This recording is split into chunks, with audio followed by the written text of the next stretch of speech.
And here we go. Vote 2014. The polls close in less than 2 hours, except for in two places in Hartford. There was a real mess there today. Good evening. I'm Ann Nyberg. And I'm Keith Kuntz. It's been an election day has already had more than a share of controversy. From polls not working to voters being given the wrong ballots, there have been a slew of problems already today. We have live team coverage for you tonight. We're in Hartford and Greenwich at the headquarters of both Governor Dannel Malloy, Republican challenger Tom Foley. We're also looking at the problems that voters have been facing all day long. We're live in Middletown, where voters are lining up to cast their ballots before the polls close. We begin, though, with our chief investigator, David Iverson. He's live in Hartford, where a judge just ruled that 2 locations in the city can stay open later than planned because of some polling issues. David. Those 2 places being kept open is in response to the big mess we saw this morning. A judge just deciding here in Hartford to keep 2 polling places open until 8:30 tonight.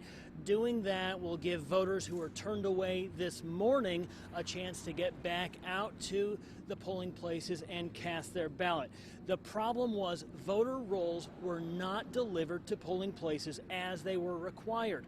Polling places reported some didn't start taking ballots being filled out by voters until 7:10, some as late as 7:20. The 2 polling places we're talking about here in Hartford are Beth Chelder and United Methodist Church.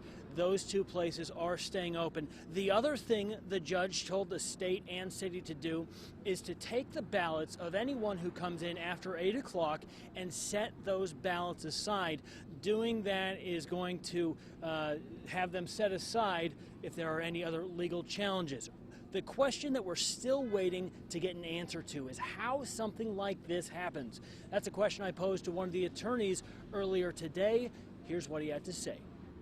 Hartford clearly did not deliver the lists by 8 o'clock last night. We have heard that there was a problem with a printer, with a printing either software or hardware, we're not sure, and that there apparently was not a backup plan.